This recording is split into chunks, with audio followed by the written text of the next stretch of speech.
नमस्कार। शाम के ठीक 5 बज चुके हैं। आप देख रहे हैं prime time debate show India का सवाल और मैं हूं आपके साथ प्रीति चौहान। प्रधानमंत्री नरेंद्र मोदी को सत्ता में आए आज 9 साल पूरे हो चुके हैं। 26 मई 2014 में प्रधानमंत्री नरेंद्र मोदी ने केंद्र सरकार की कमान संभाली थी। 2014 में मोदी लहर पर सवार होकर बीजेपी ने प्रचंड बहुमत हासिल की थी। तो वहीं 2019 में आई मोदी सुनामी में विपक्षी दलों के कई पुराने किले ढह गए। प्रधानमंत्री नरेंद्र मोदी के चेहरे पर बीजेपी ने 303 लोकसभा सीटों पर जीत हासिल की थी। 2014 में सत्ता के केंद्र में स्थापित हुई मोदी सरकार ने इस दौरान कई बड़े फैसले लिए। आम जनता को लाभ पहुंचाने वाली योजनाओं से लेकर इंफ्रास्ट्रक्चर में बड़े निवेश समेत कई निर्णयों ने मोदी सरकार को जनहितैषी बनाया। इन 9 सालों में भारत दुनिया की 5वीं सबसे बड़ी अर्थव्यवस्था बनी है। देश में ही नहीं, प्रधानमंत्री विदेशों में भी बॉस कहलाए जाने लगे हैं। एक और बीजेपी मोदी सरकार के 9 सालों को बेमिसाल बता रही है, तो दूसरी तरफ कांग्रेस इन 9 सालों को देश की बदहाली के 9 साल बता रही है। कांग्रेस ने प्रधानमंत्री मोदी से पिछले 9 साल में क्या कुछ हुआ उसको लेकर 9 सवाल पूछे हैं।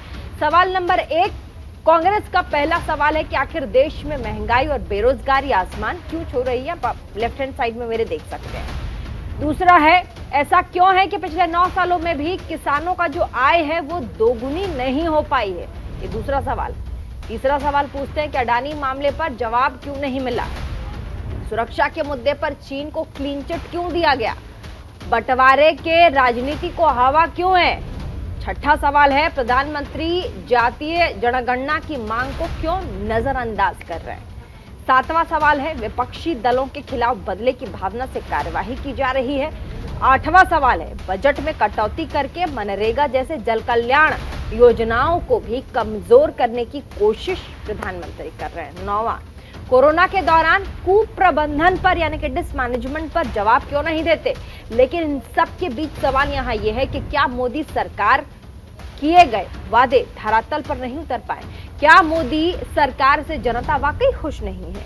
क्या एक बार फिर से मोदी का जादू चलेगा। इन सभी सवालों पर चर्चा करेंगे, बातचीत करेंगे, क्योंकि मोदी का जो जादू है वो हम सब ने देखा 2 दिन पहले कैसे प्रधानमंत्री नरेंद्र मोदी ऑस्ट्रेलिया गए थे। वहां के प्रधानमंत्री ने उन्हें बॉस कह दिया। पापुआ गिनी गए थे। पापुआ न्यू गिनी में जब प्रधानमंत्री गए तो वहां के जो प्रधानमंत्री थे उन्होंने उनके पैर छू लिए। अब ऐसे में विपक्ष के इन सवालों में कितना दम है और साथ ही भारत वैश्विक स्तर पर जिस तरीके से अपना कदम रख रहा है और अपने पंजों को मजबूत कर रहा है, अपनी छवि को मजबूत कर रहा है, जिस तरफ वैश्विक जितने उनके बड़े प्रतिद्वंदी हैं, दुश्मन हैं, आप उठाकर देखते हैं। ऐसे में आगे क्या कुछ होगा, ये इस चर्चा में हम बातचीत करेंगे। चर्चा का हिस्सा हमारे साथ तमाम मेहमान होंगे, लेकिन पहले आज देखते हैं कि सुबह से क्या कुछ चला है। नेताओं ने आज 9 साल बेमिसाल में क्या कुछ कहा है, कौन से सवाल पूछे, उसके बाद आगे। मैं नरेंद्र दामोदर दास मोदी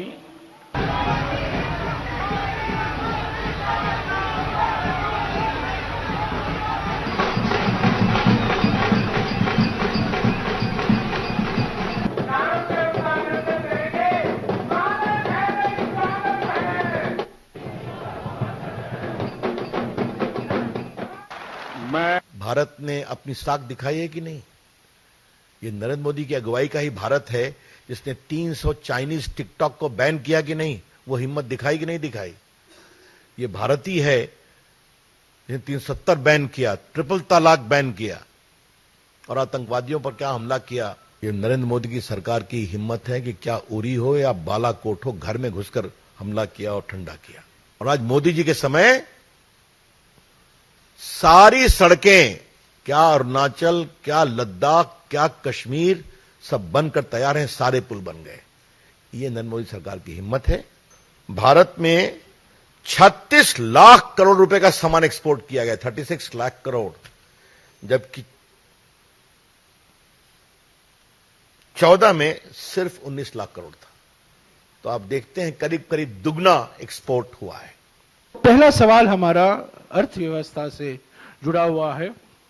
ऐसा क्यों है प्रधानमंत्री जी कि देश में महंगाई और बेरोजगारी आसमान छू रही है। क्यों अमीर हो रहे हैं और गरीब हो रहे हैं?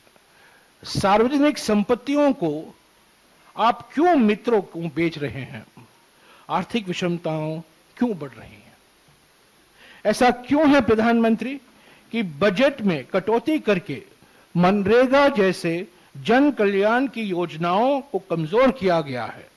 गरीब, आदिवासी एवं जरूरतमंदों के सपनों को क्यों आप कुचला जा रहा है? ऐसा क्यों है प्रधानमंत्री जी कि चीन को लाल आंख दिखाने की बात करने वाले आप उनको 2020 में क्लीन चिट दे दी, जबकि वो आज भी हमारी जमीन पर कब्जा करके बैठा है?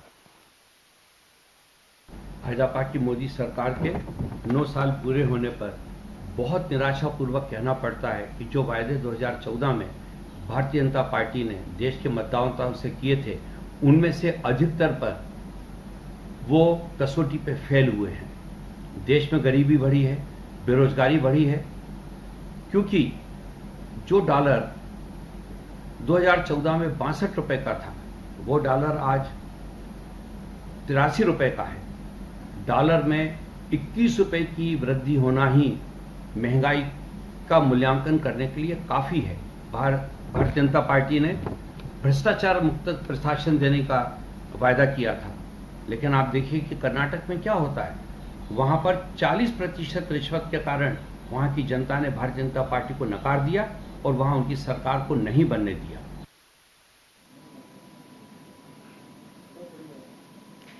तो हमारे साथ इस चर्चा में भाग लेने के लिए हमारे साथ अजय सहरावत होंगे, प्रवक्ता होंगे बीजेपी के। बहुत बहुत स्वागत आपका। सरल पटेल होंगे, प्रवक्ता कांग्रेस के। बहुत बहुत स्वागत आपका। साथ ही हमारे साथ होंगे डॉक्टर शरद कोहली, अर्थशास्त्री होंगे। प्रेम कुमार, वरिष्ठ पत्रकार हमारे साथ होंगे। राजेश शर्मा, राजनीतिक विश्लेषक हमारे साथ स्टूडियो में आएंगे। बहुत बहुत स्वागत आप सभी का न्यूज इंडिया 24/7 पर। और सबसे पहला सवाल अजय सहरावत, प्रवक्ता है बीजेपी के। संसद पर तकरार अब तक था और अब तो 9 साल बीजेपी के हो गए हैं, उस पर भी 9 सवाल विपक्षियों ने दाग दिए। बीजेपी बताए बेमिसाल और कांग्रेस बता रही है देश बदहाल। क्या कहेंगे अजय सहरावत जी?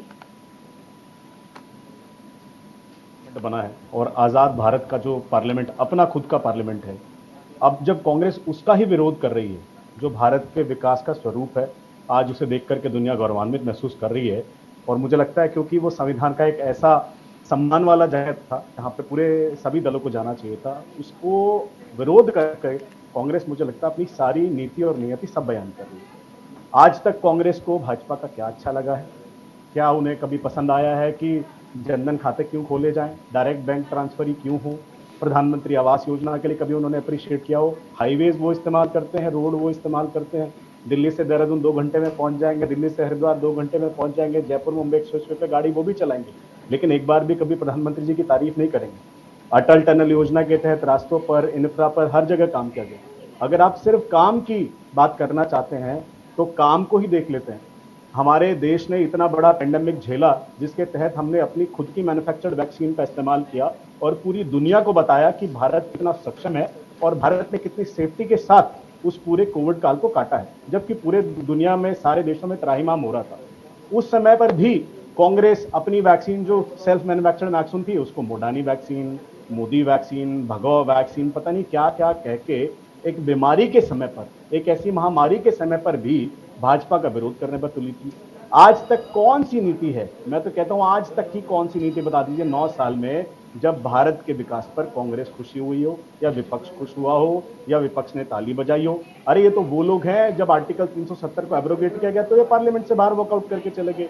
तो मैं किनसे उम्मीद कर रहा हूं? नहीं, मैं तो इनसे अप्रिशिएशन की उम्मीद ही नहीं कर रहा हूं। और आज जो इन्होंने अपनी नीति और नियति पार्लियामेंट का विरोध करके दिखाई है, मुझे लगता है देश भी देख रहा है, पब्लिक भी देख रही है, जनता भी देख रही है कि किस तरीके का तमाशा, किस तरीके का विरोध, किस तरीके की निचले स्तर की राजनीति, जो मुझे लगता है लोकतंत्र में तो कम से कम नहीं होनी चाहिए। और ये वो कांग्रेस है जो करीबन 70 साल इस देश पर राज कर चुकी है, जो इस देश की सबसे पुरानी पार्टी है।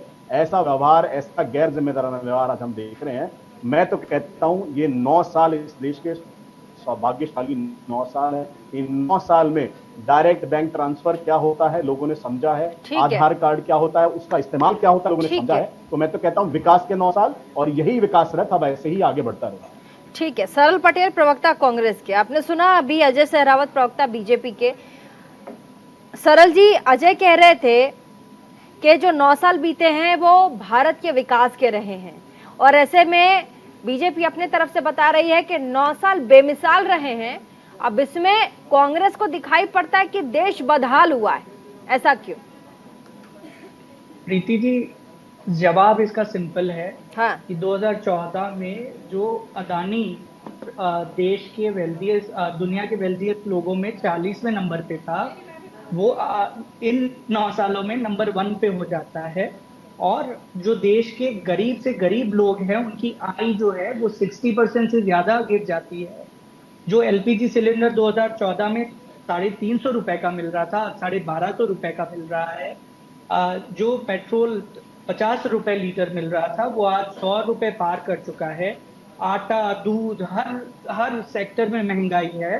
तो ये देश के बेमिसाल नहीं, ये मोदी जी के और मोदी जी के मित्रों के बेमिसाल 9 साल रहे हैं।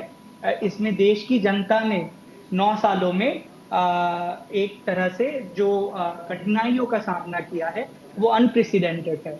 हमारा बेरोजगारी दर की हम बात करें तो इंडिपेंडेंस के बाद से सबसे हाईएस्ट अनएम्प्लॉयमेंट रेट अगर हमने देखा है फ्री इंडिया में, इंडिपेंडेंट इंडिया में, तो ये इन 9 सालों में हमने देखा है। हमने इन्फ्लेशन देखा है।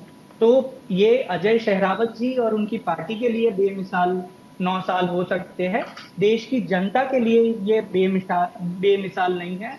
ये 9 साल देश की जनता के लिए बदहाल रहे हैं। ठीक है।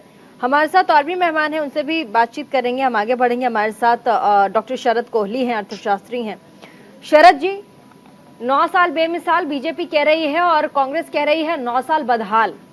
बदहाली में 9 बड़े सवाल कांग्रेस की तरफ से पूछे गए, जैसा कि अभी अभी आपने सुना कि सरल पटेल अडानी का नाम ले रहे थे। उन्होंने कहा जिस तरीके से इकोनॉमी कोलैप्स हुई है, अडानी को सबसे ज्यादा उनको फेवर्स दिए गए। आपको लगता है कि 9 साल में ऐसे काम हुए हैं जिससे देश विकास की ओर नहीं बढ़ा बल्कि और भी ज्यादा पिछड़ा है, या फिर जिस तरीके से आज आप देख रहे हैं वैश्विक तौर पर देश का कद बढ़ा है? वैसे प्रधानमंत्री नहीं कहूंगी, क्योंकि प्रधानमंत्री अगर विदेशों में जाते हैं तो वह देश का प्रतिनिधित्व करते हैं, देश के प्रधानमंत्री होते हैं। आपको नहीं लगता कि प्रधानमंत्री और देश का कद बढ़ा है वैश्विक तौर पर? जिस तरीके से आज जब भारत कहीं पर शिरकत करता है तो वहां पर जो तमाम दूसरे देशों के प्रधानमंत्री होते हैं, राष्ट्रपति होते हैं, और जिस तरीके से खड़े होते हैं, प्रधानमंत्री का स्वागत करते हैं, वो भारत का स्वागत है। छवि बदली है, लीड करने की क्षमता बढ़ी है। तो ऐसे में क्या कहेंगे आप, क्योंकि आप इकोनॉमिस्ट हैं, आप ज्यादा बेहतर बता पाएंगे। देखिए, मैं राजनीति से नहीं आता हूं और मैं आपको बिल्कुल जो असली पिक्चर है वही बताऊंगा। हम ये तो नहीं कह सकते कि हम सरकार को 10 में से 10 नंबर दे सकते हैं। ये तो मेरे ख्याल, मुझे लग रहा है जो हमारे भाजपा के प्रवक्ता हैं वो भी इस बात को स्वीकार करेंगे। अगर नहीं करते हैं तो वो गलती करेंगे कि 10 में से 10 नंबर अगर आप अपने आप को देना चाहेंगे तो वो देश की जनता और विपक्ष दोनों उसको नाकार देंगे। परंतु ये सच है कि भारत की छवि बदली है। आज जहां कल आपने जर्मनी के आंकड़े देखे, रिसेशन में चला गया, दुनिया की 4थी सबसे बड़ी अर्थव्यवस्था रिसेशन में है। अमेरिका दुनिया की सबसे बड़ी अर्थव्यवस्था रिसेशन पे दस्तक दे रही है, उसके द्वार पर खड़ी हुई है जी। तो मुझे लग रहा है सरकार ने जो काम किए हैं उसमें जीएसटी आया है, उसमें जो फिनटेक में, जो डिजिटल मनी में जो भारत ने प्रोग्रेस करी है, इंसॉल्वेंसी एक्ट आया, बेनामी एक्ट आया, आज काले धन में काम करना मुश्किल है, वो सब चीजें मुझे लग रहा है जहां पर एक विपक्ष के नाते मैं, हालांकि मैं एक साधारण नागरिक होकर बात करूंगा कि विपक्ष की भूमिका है सरकार पर सवाल उठाना। पर अगर आप सरकार के हर कदम को कटाक्ष करेंगे, हर कदम को आप क्रिटिसाइज करेंगे, उसकी आप आलोचना करेंगे, तो वो तो हो नहीं सकता, क्योंकि सारे कदम अगर बेकार हो तो फिर तो 9 साल ये सरकार चलनी नहीं चाहिए थी, फिर तो 2019 में दोबारा वोट मिलने ही नहीं चाहिए थे। बड़ी सीधी सी बात है।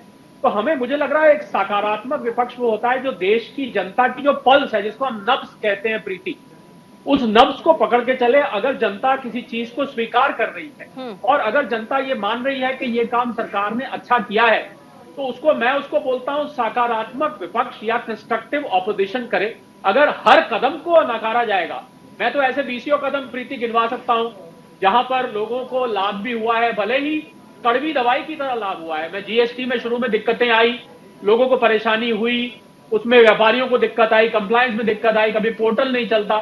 मैं ऐसे सभी कदम को बोल सकता हूं प्रीति, बहुत लंबा बोल सकता हूं, पर सवाल यह है कि क्या सबसे बड़ा इसका एक अंग्रेजी में वर्ड होता है प्रीति, लिटमस टेस्ट। क्या जनता ने सरकार के कदमों को स्वीकार किया है या उसको ऑपोजिशन किया है? तो जनता ने तो स्वीकार किया, हाँ कमियां रही। मैं अभी हमारे कांग्रेस के प्रवक्ता बोल रहे थे माननीय, उन्होंने कहा कि बेरोजगारी, मैं मानता हूं कि बेरोजगारी की समस्या देश से गई नहीं है और कभी कभी बहुत बढ़ी हुई भी दिखती है। हालांकि बेरोजगारी को मापने का हमारे यहाँ कोई प्रॉपर मापदंड नहीं है, सीएमआई एक एजेंसी है, उसकी हम ले लेते हैं, कोई उसका मापदंड नहीं है। बहुत सारे फ्रंट्स पर प्रीति सरकार में कमी भी रही है। बहुत सारी ऐसी चीजें होंगी जहां सरकार अपने आप को पूरी तरह से जनता के हित में सिद्ध नहीं कर पाई होगी, उसमें कमी रह गई। पर उससे भी ज्यादा बातें मुझे लगता है वो हैं जहां पर वो जनता में अपने आप को सिद्ध कर पाई है। अब बहुत बड़ा सवाल प्रीति मैं उठा रहा हूं, और क्योंकि यहां पर राजनीतिक भाई बहन भी हैं, मैं चाहूंगा कि आप इस सवाल को, मेरे इस सवाल को रेजोनेट करें कि क्या मोदी जी, और ये सवाल पे ध्यान दीजिएगा, क्या मोदी जी अपने दम पर 2019 में दोबारा आए और मान लीजिए 2024 में भी दोबारा आते हैं, क्या अपने दम पर आ रहे हैं या एक कमजोर विपक्ष के दम पर वो दोबारा आ रहे हैं?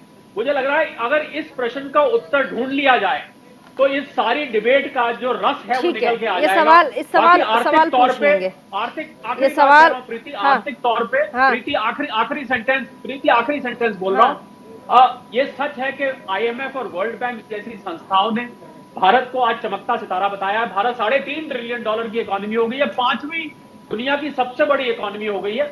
मैं समझता हूं चलिए गरीबी नहीं हटी है, बेरोजगारी नहीं हटी है, पर भारतीय अगर इस बात को सोचता है तो उसके लिए ये फख्र की बात है प्रीति। ठीक है। प्रेम कुमार जी वरिष्ठ पत्रकार हमारे साथ। 9 साल बेमिसाल या 9 साल बदहाल, 9 बड़े सवालों के साथ। देखिए प्रीति जी, ये जो सवाल है सत्ताधारी दल के लिए निश्चित रूप से वो बेमिसाल है और विपक्ष के लिए उस बेमिसाल पर सवाल है। ये दोनों स्थितियां हैं और सरकार जनता के लिए होती है, जनता के हित में फैसले लिए जाते हैं और इस सरकार में भी ऐसे काम हुए हैं।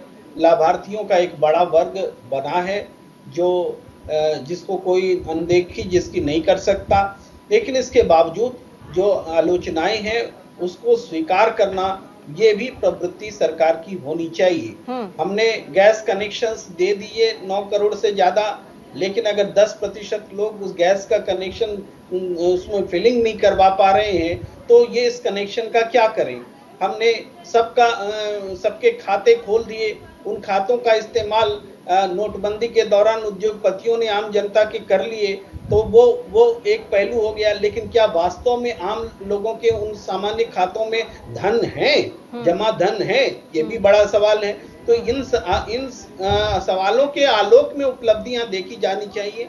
राजनीतिक उपलब्धि इस सरकार ने हासिल की। इन्होंने अनुच्छेद 370 हटाने का अपने घोषणा पत्र में रखा था, उसको उन्होंने पारित किया, तो ये उनके लिए बेमिसाल है। लेकिन जो इससे सहमत नहीं है वो उस पर सवाल करेंगे। नहीं, कांग्रेस के बाद जिस तरीके से सत्ता गई कांग्रेस की, उसके बाद बीजेपी सत्ता में आई, उसके बाद क्या भारत विकास की गति पर आगे बढ़ा है? क्या भारत की छवि पहले से और ज्यादा वैश्विक स्तर पर लीड करने वाली नजर आती है आपको?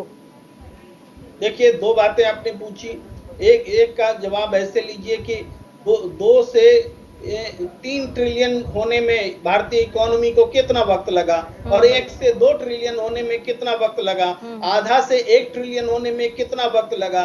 तो हम पाते हैं कि लगभग 6 साल के अंतराल में इकोनॉमी दोगुनी होती है। लेकिन बीते 2014 के बाद से हम देखते हैं तो 2 के बाद 4 होने में हमें अब तक हम नहीं पहुंच पाए हैं। अभी भी 3.5 ट्रिलियन की इकोनॉमी हम बता रहे हैं। तो हमें जो ग्रोथ मिलना चाहिए था, नोटबंदी के बाद वो उस ग्रोथ में ब्रेक लगा। ये बहुत बड़ा फैक्ट है जिसको सरकार को मानना चाहिए। जीएसटी आया, जीएसटी निश्चित रूप से आज कलेक्शन 1.86 लाख करोड़ का हुआ है, लेकिन जीएसटी की जो संरचना हुई है, ये जितना ज्यादा कलेक्शन होता है ये जनता का से खून और चूसना देश की जो छवि बोलते को हैं, कोई उसका वॉल्यूम है देश की ये। छवि को कोई ये फायदा पहले हुआ वाला है? टैक्सेशन नहीं देश है। की छवि को कोई फायदा हुआ है?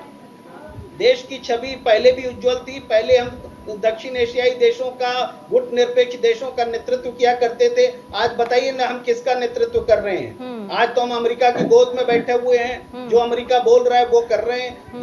ये है फोटो इवेंट पैदा कर देना देश की छवि नहीं होती है। कौन अच्छा। देश का प्रधानमंत्री या राष्ट्रपति किसी दूसरे देश में जाते हैं तो उनका स्वागत नहीं होता, लेकिन कोई अपने ट्विटर हैंडल से ट्वीट करके उसकी शेखी नहीं बघारता। अच्छा। लेकिन अगर ऐसे कर्तव्यों से अगर हम कहें कि हमारा मान हो रहा है तो ऐसे मान नहीं होता है। हमारी आर्थिक रूप से मजबूती हमारे देश का मान है और हम तीसरी अर्थव्यवस्था बन चुके राजेश थे। शर्मा जी जवाब देना चाहते हैं, उसको शरद कोहली जी के पास हम चलेंगे। राजेश जी बताइए।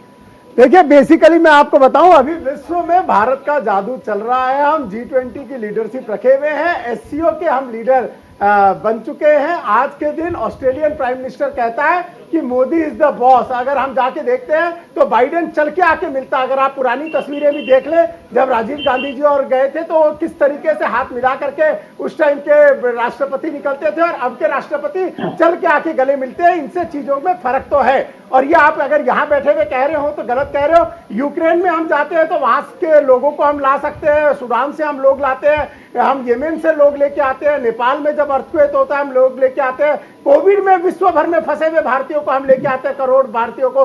तो ये जो एक तरीका है जिससे भारत को एक अलग छवि, अलग नेतृत्व तो मिला है, जिसको आप मना नहीं कर सकते। मैं आपको एक चीज और बताऊंगा कि 130 लाख लोगों को घर दिया, गैस दिया, जल दिया, 24 करोड़ लोगों को आज राशन दे रहे हैं, 80 करोड़ लोगों को। आज आप जनधन अकाउंट खोलते हैं, 48 करोड़ लोगों का ट्रीटमेंट 22 करोड़ लोगों को दे दिया आपने आरोग्य योजना में। अगर आप रोड बना रहे हो तो 55,000 किलोमीटर आपने नेशनल हाईवे बना ली। आप टॉयलेट 11 करोड़ बना लिए हो। आपने लोगों को इंश्योरेंस दे दिया है। आपने मुद्रा लोन 40 करोड़ लोगों को दे दिया है। आपने किसानों को 8.5 करोड़ को 50,000 करोड़ रुपए अब तक दे दिए हैं, ये जो 2-2 हजार करके दे रहे हैं। माने आप कोरोना में वैक्सीन विश्व भर में भेज रहे हो, आप कोरोना में दवाइयां भेज रहे हो, आप यूनिकॉर्न इतने सारे बना रहे हो, आप स्टार्टअप सबसे ज्यादा आज के दिन बना रहे हो, आप एंटरप्रेन्योर बहुत ज्यादा क्रिएट कर रहे हो, जीएसटी का कलेक्शन आपका सबसे ऊपर है, फास्टेस्ट ग्रोइंग इकोनॉमी आप बन रखे हो, आप स्वच्छता के अंदर में आपने पावदान कहां से कहां पहुंचा लिया। आप किस तरीके की बातें कर रहे हो? ये कोरोना और यूक्रेन के बाद में पूरा विश्व की इकोनॉमी चरमराई हुई है। यूरोपियन शरद कोहली जवाब देना चाह रहे थे, पर शरद कोहली के पास चलेंगे। शरद कोहली, आपने कहा, जैसे प्रेम कुमार जी ने कहा कि हम 3 ट्रिलियन जो इकोनॉमी है उसकी बात करते हैं, लेकिन देश अभी तक 2 के बाहर नहीं निकल पाया है, ये प्रेम कुमार जी कह रहे हैं। और साथ ही उन्होंने जो विदेशों में जो 3.5 ट्रिलियन की इकोनॉमी है जी, तो आपने अभी कहा था ना कि हम अभी तक निकल नहीं पाए हैं, उस पायदान पे पहुंच नहीं पाए हैं। प्रेम कुमार जी, मैंने कहा था कि इकोनॉमी की ग्रोथ पहले 6 साल में दुगनी हो जाया करती थी। हाँ। 2 करोड़ से 4 करोड़ अब तक क्यों नहीं हुई? 9 साल हो गए। ठीक है।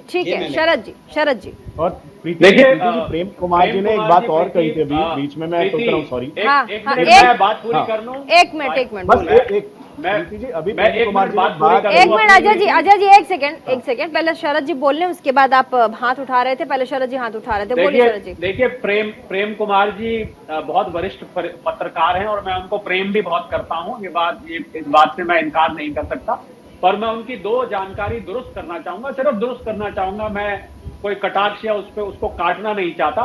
पहली बात तो उन्होंने कहा कि भारत नेतृत्व नहीं करता किसी बड़ी ऑर्गेनाइजेशन का, तो G20 इसमें 20 दुनिया के सबसे बड़े देश हैं। आज भारत G20 का अध्यक्ष है। मुझे लग रहा है एक लाइन अगर आप ले लें, निकल गया होगा। एक मिनट प्रेम कुमार जी, मैं बीच में नहीं बोलता, तो मैं भी ये चाहता हूँ कि मेरे बीच में ना बोले। प्रेम कुमार जी, प्रेम कुमार जी, एक लाइन ले, मैं बीच में नहीं बोलता। अच्छा, बोलने दीजिए, ठीक है, शरद जी को थोड़ा बोलने दीजिए, उसके बाद प्रेम को आते हैं। प्रेम कुमार जी, अच्छा ठीक है, बोलिए, अपनी बात रखिए। तो देखिए, G20 भारत उसकी अध्यक्षता कर रहा है।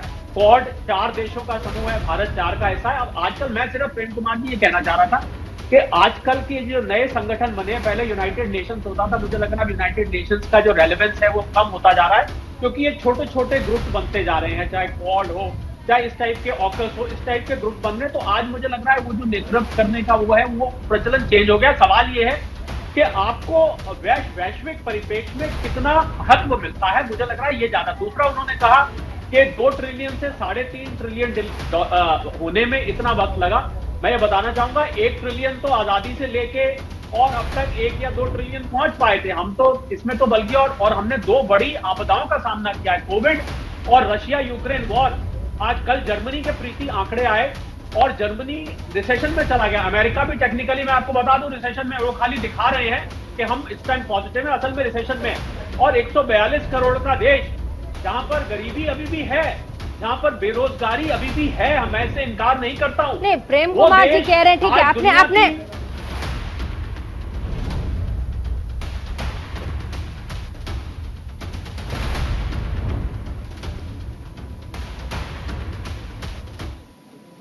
और ब्रेक के बाद एक बार फिर से स्वागत आप सभी का। वापस चलेंगे हमारे साथ शरद कोहली जी, तमाम मेहमान, एक बार प्रवक्ता हमारे साथ अजय शहरावत बीजेपी के। अभी अभी प्रेम कुमार जी ने कहा कि बाहर जाकर विदेशों में अपना भव्य स्वागत करवा लेना और वहां के लोगों की तरफ से मोदी मोदी कह देना ही वैश्विक तौर पर अपनी छवि को बहुत मजबूती से पेश करना नहीं होता है। मैं जवाब दे दूं प्रीति, पूरी कर दूं आपका इजाजत हो तो? ठीक है, जल्दी से शरद जी, उसके बाद अजय। मैं स्वयं प्रीति, मैं तो प्रधानमंत्री नहीं, मैं कोई मंत्री नहीं, मैं कोई पार्लियामेंट नहीं, मेरा विदेशों में खूब जाना होता रहता है काम के लिहाज से। मैं आपको बता रहा हूं, जो छवि भारतीयों को पहले जैसे देखा जाता था उसमें बहुत अंतर आया है। आज भारतीयों को उस तरीके से नहीं देखा जाता जैसे पहले देखा जाता था। बस मैं यही बात प्रेम कुमार जी में जो, मुझे नहीं पता प्रधानमंत्री को क्या स्वागत होता है या नहीं होता, मैं इसको एक तरफ रख रहा हूं। एक साधारण नागरिक का क्या स्वागत होता है, मैं सिर्फ ये बताना चाह रहा हूं और बिल्कुल निष्पक्ष होकर बताना चाह रहा हूं। जो मुझे इज्जत मिलती थी एक साधारण नागरिक होने के नाते, आज वो पहले से कहीं ज्यादा मिलती है, केवल और केवल भारत की छवि सुधरने से। ये नहीं कि मैंने कोई बड़ा पद हासिल कर लिया है या मैंने बहुत पैसा कमा लिया, ऐसा कुछ नहीं है। ठीक है, पर छवि सुधरने से मेरे ऊपर असर दिखाई दे रहा है। अजय शहरावत। प्रीति जी, प्रेम कुमार जी ने बीच में एक बात कही कि भारत अमेरिका की गोद में बैठा है। मुझे लगता है पहली बात तो आप बड़े वरिष्ठ पत्रकार है और इस तरह का शब्द और इस तरह की भाषा शैली जब आप इंटरनेट पर, टीवी पर इस्तेमाल करते हैं तो मुझे लगता है बड़ी खराब बात है। आपको इसको करेक्शन करना चाहिए, ये मेरी तरफ से आपको सजेशन है। आप देखिए, जब यूक्रेन और रशिया कॉन्फ्लिक्ट चल रहा है और जब पेट्रोल और पेट्रोलियम प्रोडक्ट खरीदने की बात आई तो नेटो तो फोर्स कर रहा था कि आपको नहीं लेना चाहिए, लेकिन हमने तो कहा है कि हमारी पॉलिसी है कि अगर हमारे लोग का बेनिफिट होगा तो हम लेंगे। हम इंडियन करेंसी में उनसे आज डीजल, पेट्रोल और पेट्रोलियम प्रोडक्ट ले पा रहे हैं और आप इस पर बात करें कि हम अमेरिका की गोद में बैठे। आप कैसी बातें कर रहे हैं? आज की डेट में उनकी जीडीपी डिक्लाइनिंग है। हम 16% की जीडीपी, जो वर्ल्ड जीडीपी IMF की रिपोर्ट आई थी, हम उसको ग्लोबली हम उसकी तरफ एज की तरफ जा रहे हैं और आप ऐसी बातें करें। और मुझे एक बात बताइए, क्या जलन है भाई? मैं कह रहा हूं सिंपल सी बात है, अगर देश के प्रधानमंत्री विदेशों में जाते हैं, उनका भव्य स्वागत होता है, वहां के प्राइम मिनिस्टर उनका चौड़े में नाम लेते हैं, वहां के प्राइम मिनिस्टर उनको बॉस बोलते हैं, वहां के प्राइम मिनिस्टर उनको ग्लोबल लीडर मानने को तैयार हैं, वर्ल्ड रेटिंग देखेंगे, ग्लोबल रेटिंग उनकी अच्छी आती है। अगर उनका वो PR स्टाइल, उनका वो डायनामिज्म स्टाइल, उनका कम्युनिकेशन स्टाइल वहां पर लोगों का झुंड लाता है, लोग उनको सेलिब्रेट करना चाहते हैं, आप तो खुश होइए। आपके देश के प्रधानमंत्री का इतना बड़ा सम्मान विश्व में हो रहा है, हर प्राइम मिनिस्टर उनको अप्रिशिएट कर रहा है, हर प्रेसिडेंट उनको अप्रिशिएट कर रहा है, जनता उनको अप्रिशिएट कर रही है, बाहर बैठे NRIs उनके लिए पागल और दीवानों की तरह उनसे मिलने जाते हैं, तो खुश होइए ना। यही तो विश्व गुरु की पहचान है ना। आप आगे बढ़ रहे हैं, इसी में तो आपका वैभव दिख रहा है ना। लेकिन मेरी बात समझिए, लेकिन उनके खिलाफ सरल पटेल से एक सवाल है, कुछ नहीं होता। सरल पटेल, आपसे एक सवाल है, 7वें नंबर पर जो प्रश्न है, जवाब देने का अवसर मिलना चाहिए। अच्छा ठीक है, जवाब दे लीजिए, उसके बाद सरल पटेल जी से मुझे सवाल भी लेना, जल्दी से जवाब दीजिएगा। देखिए, जब ये अंतर्राष्ट्रीय पटल पर अफगानिस्तान में जो कुछ हुआ, हमें पूछा तक नहीं गया, बुलाया तक भी नहीं गया। हम कभी ऐसी स्थिति में नहीं थे। हमने अमेरिका के कहने पर ईरान से तेल खरीदना कम कर दिया और खत्म भी कर दिया, बहुत कम कर दिया। ऐसी स्थिति पहले नहीं हुआ करती थी। ऐसे और भी दृष्टांत दिए जा सकते हैं जिससे ये पता चले कि हम अमेरिका की गोद में बैठे हैं। ये कोई वापस लेने वाला शब्द नहीं है। ऐसा परसेप्शन आप ही के दिमाग में हो सकता है, बाकी किसी के दिमाग में नहीं है। चलिए ठीक है, आपने जवाब दिया, लेकिन मुझे नहीं मिलेगा जवाब देने का। पर्सनल है ना, मैं बोलूंगा तो तुरंत बोलने दीजिए प्रेम कुमार जी को। अब आप मुझे बताइए, सऊदी कंट्री में जब PM जाते हैं उनको वहाँ का हाईएस्ट ऑनर मिलता है तो क्या वो अमेरिका के कहने पे मिल रहा है क्या? आप कैसी बातें कर रहे हैं? जो ये मन भाई आपको हो तो उसके देश हिसाब का से सम्मान है। भारत अब की सुन लीजिए, रक्षा- आप इसका भी जवाब ले लीजिए। सुन लीजिए, इसका भी जवाब ले लीजिए। भारत की पॉलिसी बोलूं मैं बोलूं कि ना बोलूं? नहीं चल रही है, ये वेस्ट से नहीं चल रही है। अच्छा बोलने दीजिए। अच्छा प्रेम कुमार जी को बोलने दीजिए। बोलिए प्रेम कुमार देखिए, जी। भारत के प्रधानमंत्री का सम्मान, देश का सम्मान है, इससे कोई इत्तेफाक नहीं है। आप सवाल करके इस सोच पर कुठाराघात करते हैं। जब आप कहते हैं कि पहले के प्रधानमंत्रियों का ऐसा स्वागत नहीं होता है, तब भी आप देश का ही अपमान कर रहे होते हैं। तब भी आप देश का ही अपमान कर रहे होते हैं। पहले भी प्रधानमंत्री। ठीक है, आगे बढ़ेंगे। नहीं आगे बढ़ेंगे। सरल पटेल प्रवक्ता हैं कांग्रेस के, आपसे 2 सवाल है। 7वें नंबर पर जो सवाल है, जो 5 आप लोगों ने 9 सवाल जारी किया आज कांग्रेस पार्टी ने, उसमें 7वें नंबर का जो सवाल है कि विपक्षी दलों के खिलाफ बदले की भावना से कार्यवाही की जा रही है, और साथ ही कोरोना मैनेजमेंट को लेके भी है कि कोरोना के दौरान कुप्रबंधन पर जवाब क्यों नहीं देती है सरकार। तो सबसे पहली बात यह है कि कोरोना प्रबंधन पे आप लोगों को याद होगा कि सबसे ज्यादा जब वैक्सीन आई थी देश में, तो जो विरोध था वो विपक्षी पार्टी कर रहे थे। मोदी की वैक्सीन, भगवा वैक्सीन करके आप लोगों ने सबसे पहले तो बहुत कुप्रचार किया। कई लोगों की जान इस वजह से भी गई है कि उन्होंने वैक्सीन नहीं लिया था, डर के मारे कि पता नहीं वैक्सीन में क्या कुछ डाला गया हो। इसके बारे में आप लोगों ने नहीं लिखा है। एक सेकंड सर, रुक जाइए। अच्छा रुक जाइए, मैं एक और सवाल। विपक्षी दलों के खिलाफ बदले की भावना से कार्यवाही की जा रही है, ये आपने लिखा है। आपने अपनी बात रखी थी, आपकी पार्टी की और भी बातें इसमें है, अर्थव्यवस्था, बेरोजगारी, तमाम चीजें हैं। आपने उस पर कहा भी कि हमारा देश कहां से कहां पहुंच गया, लेकिन सवाल इसमें विपक्षी दलों के खिलाफ बदले की भावना, अगर जानकारी मिलती है और सीबीआई या जांच एजेंसियां अपना काम करती है, तो उसमें बदले की भावना कहां से आ गई? अजय जी, सरल जी, आप एक मैच्योर न्यूज एंकर है, और ये मोदी वैक्सीन, भगवा वैक्सीन, मोदानी वैक्सीन, ये कभी भी किसी भी कांग्रेस पार्टी ने या कांग्रेस पार्टी के नेता ने नहीं कहा है। नंबर 1, कांग्रेस पार्टी ने विरोध इस बात का किया था कि जब देश में वैक्सीन की जरूरत थी और प्रधानमंत्री विदेश में जाकर हमारी वैक्सीन दूसरे देशों को दे रहे थे, उस बात का हमने विरोध किया था। हमने इस बात का विरोध किया था कि जल्द से जल्द एक वैक्सीनेशन ड्राइव शुरू हो देश में। और मैं मानता हूं कि जो हमारे कंस्ट्रक्टिव सजेशंस हमने समय समय पर कोविड क्राइसिस में प्रधानमंत्री मोदी जी को दिए थे। अखिलेश यादव जब विरोध कर रहे थे, तब क्या आपकी पार्टी की तरफ से उन्हें रोका गया था? अखिलेश यादव, आपको याद होगा। प्रीति जी, अखिलेश यादव कांग्रेस पार्टी के नेता नहीं, देश हित में आप नहीं, जब लोगों की जान जा रही होती है तो देश हित में देखा जाता है चीजों को, वो पार्टी के देश में नहीं देखा जाता। आपको रोकना चाहिए था ना। आपने कहा कि मैं कांग्रेस के, हाँ बोलिए सरल पटेल जी। समाजवादी पार्टी के प्रवक्ता को बुलाकर ये सवाल पूछ लीजिएगा। मैंने नहीं, मैं ये कह रही हूँ देश के हित में, मेरा सवाल है देश के हित में पार्टी की तरफ से। जी को पूरा मौका दिया था, ठीक है, बोलिए, ठीक है, बोलिए। मेरे अंदर बहुत हिम्मत है सर। कांग्रेस और बीजेपी के तमाम प्रवक्ता आते हैं यहाँ, रोज मैं सुनती हूँ और रोज सवाल भी पूछती हूँ। मेरे में बहुत हिम्मत है। मेरी हिम्मत की परीक्षा मत लीजिए सर, जवाब दीजिए। मेरी हिम्मत की परीक्षा मत लीजिए सर, मेरी हिम्मत की परीक्षा मत लीजिए, जवाब दीजिए। हिम्मत की परीक्षा देना ये होता है। हिम्मत की परीक्षा मत लीजिए सर, जवाब दीजिए। पूरे किए हैं, जवाब तो सरकार की उपलब्धियों पे सवाल पूछा जाए, जवाब, सरकार के गुणगान, जवाब लगता है पहली बार मेरी डिबेट में आपको भेजा गया है sir. I am the only journalist जो बीजेपी से ऐसे सवाल पूछते हैं, वो आप भी नहीं पूछ सकते सर। तो सोच समझ के बोलिएगा, सोच समझ के बोलिएगा, सोच समझ के बोलिएगा। सबसे पहले सोच समझ के बोलिएगा, सोच समझ के बोलिएगा, सोच समझ के बोलिएगा कि कहाँ बैठे। आप मेरे शो में बैठे हैं सर, और मेरे शो में कहा जाता है कि मैं जो कांग्रेस से पूछती हूँ उससे ज्यादा टफ मैं बीजेपी से पूछती हूँ। और आप मुझे मत सिखाइए मैं क्या पूछूंगी, आप मुझे मत सिखाइए मैं क्या पूछूंगी। आपने जो जवाब दिया उस पर मैंने काउंटर पूछा है। क्या अखिलेश यादव जब मना कर रहे थे कि वैक्सीन नहीं लेनी, आप लोगों ने बोला था?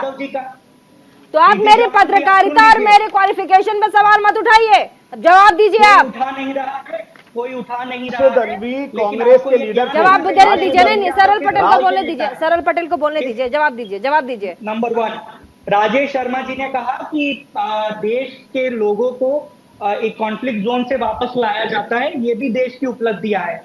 ये मोदी जी के आने से पहले, ये मोदी जी के आने के बाद पहली बार नहीं हुआ है। 2007, 2008, 2009, 2011 अरब स्प्रिंग, चाहे वो लीबिया के क्राइसिस हो, चाहे इजिप्ट के क्राइसिस हो, भारत देश ने हमेशा अपने नागरिकों को देश में वापस लाने का काम किया है फ्री ऑफ कॉस्ट। और पिछली सरकारों ने कोई मंत्रियों को नहीं भेजा, कोई वहां पे उनका स्वागत नहीं करवाया था कि आपदा में अवसर जिस तरह से इस सरकार ने देखा है ऐसा हमारी सरकारों ने नहीं किया था। लेकिन हमने जहां पे भी कॉन्फ्लिक्ट हुआ था वहां से हमारे हर एक सिटीजन को वापस लाने का काम आपदा में अवसर नंबर 1। अच्छा ठीक है। नंबर 2, जो 9 साल की अजय शेरावत जी, मैंने आपको सुना है, आपको भी मौका आएगा। हाँ।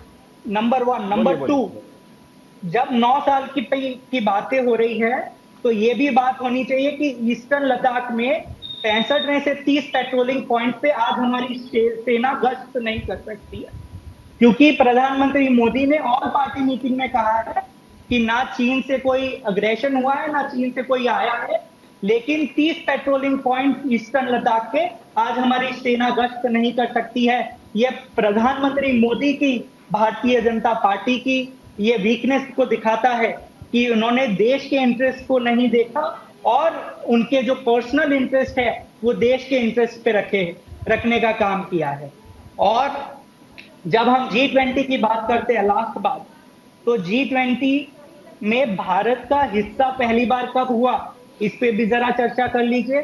2009 में India was invited to G20 for the first time, और आज 2023 में हम खुश है कि भारत उस समिट का नेतृत्व कर रहा है। तो जो नींव हमने रखी थी उस नींव पे आगे काम हो रहा है। ये देश की उपलब्धि है, ये किसी सरकार की या किसी व्यक्ति विशेष की उपलब्धि नहीं है। आपने ठीक है। अब जवाब हम लेंगे। हमारे साथ अजय शेरावत भी हैं, शरद भी जवाब देना चाहते हैं, अजय भी इधर, अजय जी भी बैठे हैं। लेकिन आपदा में अवसर की अपनी बात की कोरोना काल में, ठीक है, कोरोना काल में आपने देखा ही होगा किस तरीके से आम आदमी पार्टी के मुखिया अरविंद केजरीवाल ने ड्यूरिंग कोरोना अपने घर का रिनोवेशन करवाया था सरकारी फंड से। अभी मौका मांग रहे हैं राहुल गांधी और खड़गे साहब से मिलने की। 2024 के लिए भी शायद अगर अलायंस होगी तो आम आदमी पार्टी भी आएगी। तो आपदा में अवसर वाला सर यहाँ नहीं है ना। जल्दी से अजय शेरावत, उसके बाद प्रीति चौहान जी। कांग्रेस के प्रवक्ता सरल पटेल जी ने कहा, करते हैं, सुन लीजिए प्रीति जी। अजय शेरावत जी सुन लीजिए एक बार। अब एक एक करके पार्टी का नहीं सर, प्लीज, अब डिबेट है, एक एक करके पार्टी का 20,000 करोड़ का, ठीक है, बोले दीजिए अजय शेरावत, सेंट्रल जल्दी से बोलिए। प्रधानमंत्री मोदी 20,000 करोड़ का अपना सरल भाई रुकिए। प्रीति जी, अभी सरल पटेल जी ने कहा कि कांग्रेस के किसी भी नेता ने कोविड वैक्सीन के ऊपर कोई बयान नहीं दिया। मैं इनको सबूत के साथ भेज देता हूं। राशिद दलवी कांग्रेस के लीडर हैं, जिन्होंने कहा कि जो भारत में बनी वैक्सीन है ये किसी काम की नहीं है। और उन्होंने कहा है कि अगर इतने काम की है तो वैक्सीन पहले पीएम खुद क्यों नहीं लगवाते हैं। इस तरह की स्टेटमेंट पूरी ऑफिशियल जारी करी राशिद दलवी ने। कहेंगे तो मैं एविडेंस उनको भेज दूंगा। तो इस तरह से टीवी पर बैठ के झूठ ना बोले कि कांग्रेस ने क्या किया, कांग्रेस ने कोई बयान नहीं दिया। आप ही के नेता हैं जो इस पर सवाल उठा रहे थे। उसके बाद पीएम साहब ने जाकर के वैक्सीन लगवाई थी ताकि आपको विश्वास हो जाए कम से कम कि ये वैक्सीन जो इंडिया में बनी है ये इंडिया के लोगों को बचा सकती है। और उस समय पर जिस तरीके से आपने टिप्पणी करी थी कि हमारे बच्चों की वैक्सीन को विदेश भेजा जा रहा है, वो भी कैंपेन कांग्रेस ने चलाया था। मैं आपको बता दूं, जिस समय आपने एक कैंपेन चलाया था उस समय तो बच्चों की वैक्सीन बनी ही नहीं थी और वर्ल्ड में कहीं नहीं बनी थी, और आपने कैंपेन चला दिया था। लेकिन पूरे कोविड काल में कहीं पर भी कांग्रेस ने देश के साथ खड़े होने का काम नहीं किया था। हर दिन विरोधाभास, हर मौके पर विरोधाभास। और ये कहते ना आपदा में अवसर तो कांग्रेस तलाशती है। अगर हमारा इंडो चाइना पर कॉन्फ्लिक्ट चल रहा है, वहां पर हमारे फौजी लड़ रहे हैं, ये उसका फायदा उठा करके क्या कहते हैं, हमारी सेना पिट रही है। अगर वैक्सीन आती है, हमारी बनती है, तो ये उसके बारे में भ्रम फैलाते हैं। अगर कोई भी आपदा इस देश पर जब आती है, जब देश को इकट्ठे होना चाहिए, आर्टिकल 370 हटाया गया, तब आप भाग जाते हैं। अगर हमारी पुलवामा अटैक के बाद समय थोड़ा कम है, जल्दी से सबको मौका मिलना चाहिए। समय थोड़ा कम है। राजेश शर्मा जी बदलने का काम कांग्रेस ने किया है। मैं एक ऐड करूंगा। शशि थरूर इनके नेता है जिन्होंने कहा था कोवैक्सीन पूरी तरह से ट्रायल नहीं करी गई है और उसको नहीं लेना चाहिए। शशि थरूर भी इनके नेता है। दूसरी चीज है, आज जो सवाल है उसमें मुझे हंसी आ रही थी। वो कह रहे करप्शन में कुछ नहीं किया गया, ये ब्लैक मनी बिल क्या है, ये बेनामी एक्ट क्या है, डिमोनेटाइजेशन क्या है, डायरेक्ट बेनिफिट ट्रांसफर क्या है, और इस सारी चीजों से जो वॉलंटरी रिटायरमेंट कई सर्विसेज के ऑफिसर को आईएएस लोगों को लेना पड़ा है, ये सारी चीजें पूरी पब्लिक को पता है। ऐसी चीजें कह करके पता नहीं क्यों अपनी बेवकूफी करते हैं ये लोग। पाकिस्तान के ऊपर में दूसरा कहते हैं नेशनल सिक्योरिटी। पहले पाकिस्तान के टेररिस्ट इंडिया के घर घर में जाकर के गांव गांव में बम फोड़ते थे, आज के दिन हम उनके घर में जाकर के मारते हैं, और उनका यहाँ पे आज इंट्रूशन पूरी तरह बंद हो गया है। नॉर्थ ईस्ट के अंदर में भी जितने भी संगठन थे वो सारे शांत हो गए जब हमने बर्मा में जाकर के वहां पे बम फोड़ा। देखिए एक और चीज आपको बताऊं, सोशल हार्मोनी की बात कर रहे हैं, हाँ। तो रायट सारे कम हुए हैं और सोशल हार्मोनी इससे ज्यादा कभी हो नहीं सकती। और वेलफेयर स्कीम में तो इतनी लंबी फहरिस्त है कि सुबह से शाम तक कांग्रेस के लोग सुनते ही रहेंगे। जो 9 सवाल है अजय जी, जो 9 सवाल है अजय जी, राशन दिया, ऑक्सीजन, अजय जी जो 9 सवाल है उसमें जो 9 सवाल है उसमें जो देश में महंगाई और बेरोजगारी है, साथ ही कई सवाल हैं भ्रष्टाचार पर सवाल, इस पर जवाब तो खैर अगर मांग रहे तो देना तो पड़ेगा पार्टी को, क्योंकि देखिए रूलिंग पार्टी है और जनता ने जनादेश देकर भेजा है, तो जब सवाल होते हैं तो जवाब भी देना पड़ता है। उम्मीद करूंगी अजय जी जवाब देंगे, लेकिन आप पहले जवाब दीजिए उसके बाद फिर चलेंगे। अजय जी जवाब। देखिए मुझे लगता है जब तक वो अपनी कुंठित मानसिकता से कांग्रेस बाहर नहीं निकलेगी उनको कुछ भी अच्छा नहीं दिखाई देगा। मैं इनको बड़े बड़े आंकड़े अभी हमारे सारे विश्लेषकों ने सबने दिए हैं, और ये आंकड़ों की शीट ऑनलाइन और डिटेल से सब जगह पर अवेलेबल है। कितने रोजगार किस चीज ने डेवलप करे, कितने स्टार्टअप्स बने, 100 यूनिकॉर्न कैसे बने, कितने स्टार्टअप से कितने जॉब जनरेट हुए, ये सारी चीजें मार्केट में ऑलरेडी अवेलेबल है। लेकिन मेरा मानना है कि जब तक कांग्रेस कुंठित मानसिकता से बाहर नहीं निकलेगी उनको कोई भी डेवलपमेंट इस देश की दिखाई नहीं देगी। ना उनको वंदे भारत दिखाई देगी, ना उनको इंफ्रा डेवलपमेंट दिखाई देगी, ना उनको एयरपोर्ट डेवलपमेंट दिखाई देगी। बेसिकली उनको डेवलपमेंट देखनी ही नहीं है। अगर कोई डेवलपमेंट देखिए 2014 में अगर आप महंगाई की बात करते हो तो 10% का इन्फ्लेशन था, 5% की ग्रोथ थी। आज के दिन वो उल्टा हो जाता है, आज के दिन हम 8-9% की ग्रोथ सोचते हैं और आप आगे अचीव भी करेंगे, और कहीं महंगाई 5-6% पे है। तो महंगाई अगर हम वर्ल्ड ओवर चेक करें तो हम उसमें बहुत ठीक है, उसमें कहीं पे भी कमी नहीं है। और उसके बाद में उस टाइम में घोटालों की सरकार थी, 2G 3G जीजाजी कोल, इस तरीके की घोटाले की सरकार थी। हम 5 ट्रिलियन 25-26 में कंप्लीट करेंगे और 2030 तक 7 ट्रिलियन कंप्लीट करेंगे। उसमें जो कोरोना और यूक्रेन की मार पड़ी है उसके बाद में डेफिनेटली हम करेंगे। शरद कोहली जी, मैं प्रीति जो अभी बात कर गई थी, उदाहरण के तौर पर ऑयल की बात करी थी कि हमने ईरान से अमेरिका के कहने पर ऑयल नहीं लिया, तो अभी हाल में हमने जब रशिया से ऑयल लेना शुरू किया तो हमारे ऊपर यूरोप ने बहुत कटाक्ष किया कि आप ये ब्लड मनी है, आप रशिया की मदद कर रहे हैं रशिया से ऑयल लेके। यूरोप ने तो हमारे जो एक्सटर्नल अफेयर्स मिनिस्टर हैं जयशंकर जी, उन्होंने उनको बिल्कुल टका सा जवाब दिया कि आप जो है ये आप पहले अपने आप को ठीक करिए, हिपोक्रेसी, आप स्वयं ही ऑयल ले रहे हैं। मुझे लग रहा है आज भारत की जो डिप्लोमेसी है वो बहुत बोल्ड है। देखिए मैं तो आपको शुरू में कह चुका हूं, मैं दोहराऊंगा कि 10 में से 10 नंबर तो मिल नहीं सकते। अगर मैं कमी गिनवाऊं तो देखिए जब नोटबंदी हुई 2016 में, तो मुझे लग रहा है सरकार को एक व्हाइट पेपर लाना चाहिए था। जब 99.3% नोट वापस आ गए तो मुझे लग रहा है जो मुख्य लक्ष्य था नोटबंदी का, वो लक्ष्य से हटके हमें कुछ और उसके फायदे मिले। जो मुख्य लक्ष्य था काले धन का वो नहीं मिल पाया, क्योंकि सरकार को व्हाइट पेपर लाना चाहिए था कि जो पैसे बैंक में आए उसमें से काले धन पर टैक्स कितना कलेक्ट किया गया, वो नहीं लाया गया। मैंने बेरोजगारी की बात करी, मैंने गरीबी की बात करी, किसानों की, अगर हम किसानी क्षेत्र की बात करें, एग्रीकल्चर की बात करें, तो आज भी वहां पर बहुत कमियां हैं।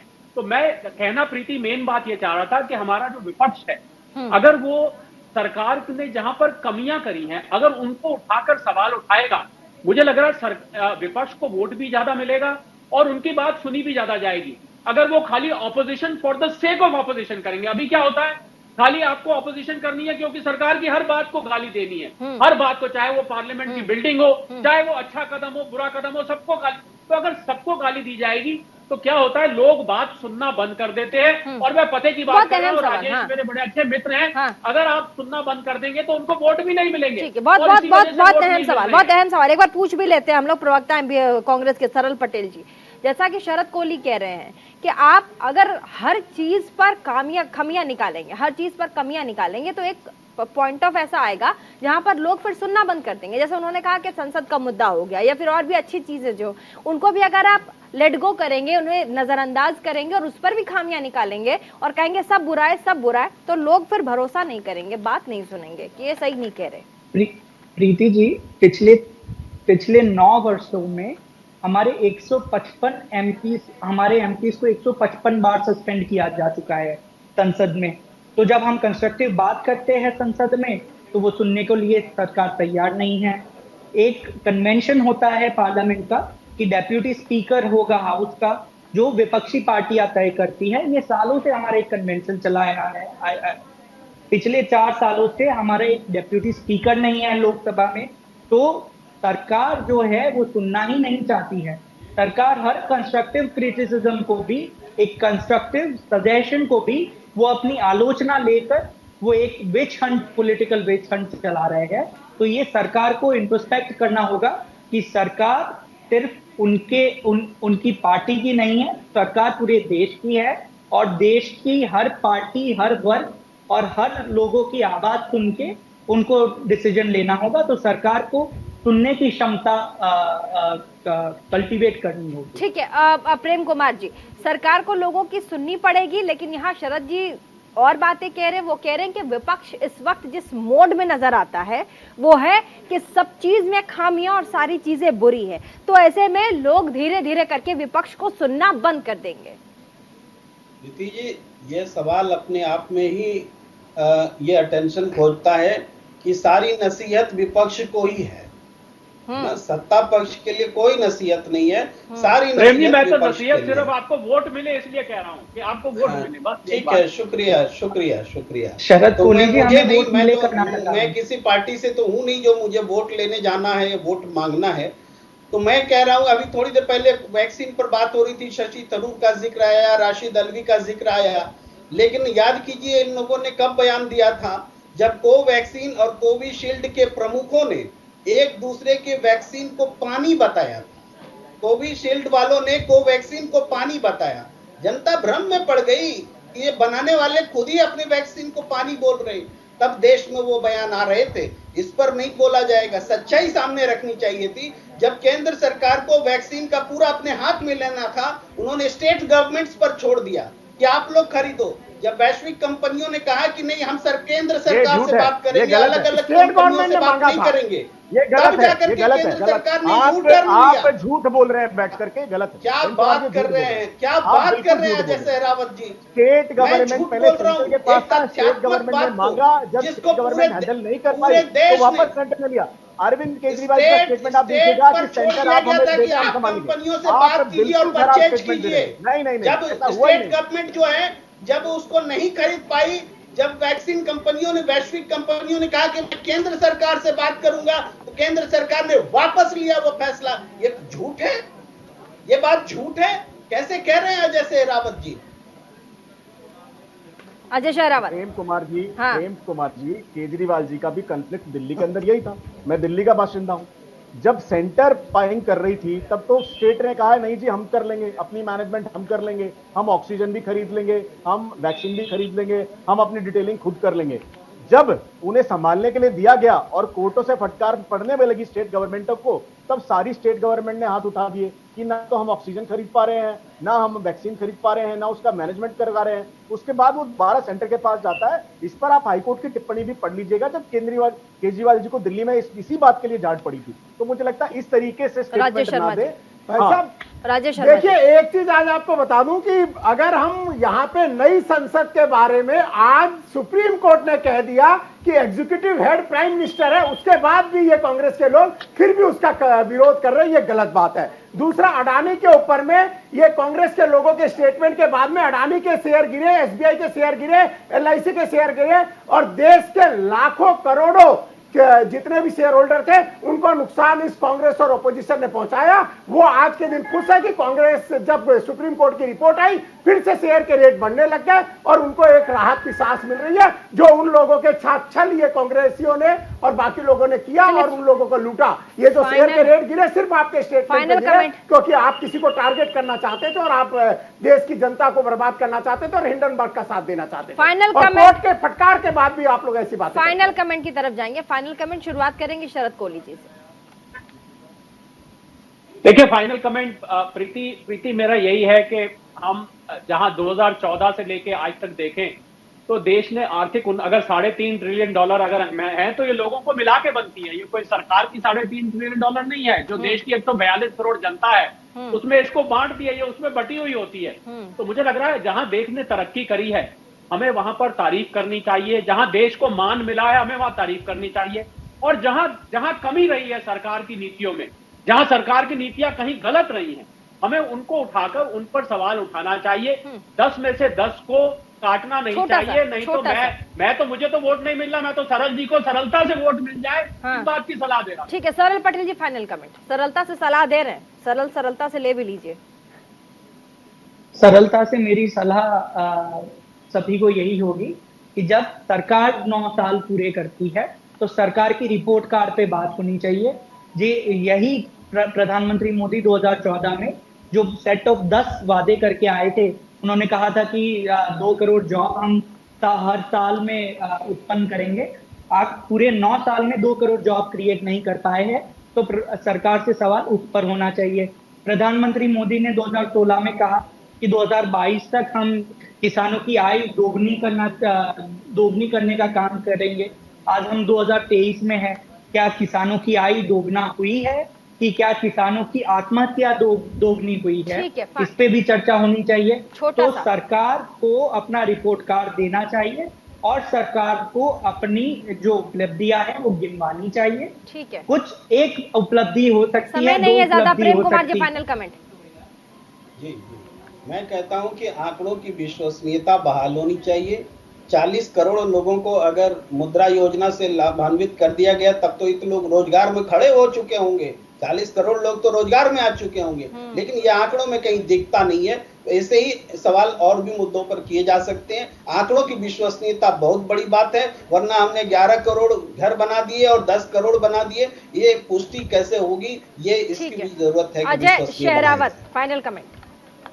देखिए मेरा कहना सिर्फ इतना सा, मैं नहीं कहता कि सारी चीज़ें फुलफिल हुई होंगी, हमेशा चीज़ों में इम्प्रूवमेंट की जगह रहती है, लेकिन जितने वादे हम करके आए उनको हमने बेहतरीन ढंग से पूरा करने की कोशिश करी है। मैं भी चाहता हूँ एक अच्छा प्रतिपक्ष का नेता बैठा हो और कांग्रेस की तरफ से कोई बात रखे, हम भी उसे सुनना चाहते हैं, लेकिन डू दी हैप्पी क्रिटिसिज्म। खड़गे साहब को सुनने को हम भी तैयार हैं, राहुल गांधी को सुनने को हम भी तैयार हैं, अगर आपकी टीम से आनंद शर्मा बोलते हम भी सुनने को तैयार हैं, लेकिन क्रिटिसिज्म हो, अननेसेसरी के विरोध खड़े करना, पीएम साहब के कि भाई इनॉग्रेट कौन करेगा या क्या नहीं करेगा इस बात पर बवाल करना, मुझे लगता है जैसे जैसे अननेसेसरी चीजों में विपक्ष बढ़ेगा, राजेश जी फाइनल। देखिए इस देश में एंटरप्रेन्योर्स क्रिएट हो रहे हैं, स्वरोजगार देने वाले क्रिएट हो रहे हैं। पहले जितना भी अमाउंट जाता था 15% पहुंचता था, अब डायरेक्ट बेनिफिट ट्रांसफर हो रहा है। भारत के और विश्व के जन्नत जम्मू कश्मीर को हमारे हाथ में दे दिया गया है, राम मंदिर बन रहा है, और क्वाड और ब्रिक्स दोनों अलग अलग टाइप के संस्थाओं में हम हैं। तो आज हम रशिया और चाइना के साथ भी हैं, तो हम यूके और यूरोप और यूएसए के साथ भी हैं। इस तरीके से भारत की छवि बनी है, भारत आगे बढ़ा है।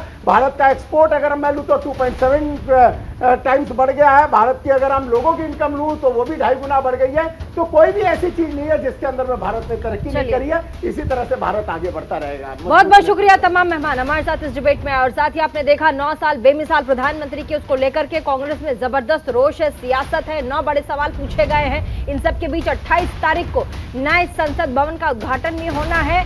विपक्ष लगातार प्रधानमंत्री मोदी को आड़े हाथों में ले रहा है, तमाम सवाल पूछ रहा है, रिपोर्ट कार्ड की बात कर रहा है। अब इन सब से बीजेपी पार कैसे पाएगी, कैसे इन सब से पार पाके 2024 में 300 का जादुई आंकड़ा पार करेगी, ये भी बहुत बड़ी बात होगी और देखने लायक होगी। छोटे से ब्रेक के लिए रुकना पड़ेगा, कहीं मत जाइएगा, देखते रहिए न्यूज़ इंडिया 24/7 और देखना न भूलें आपका prime time debate show India का सवाल।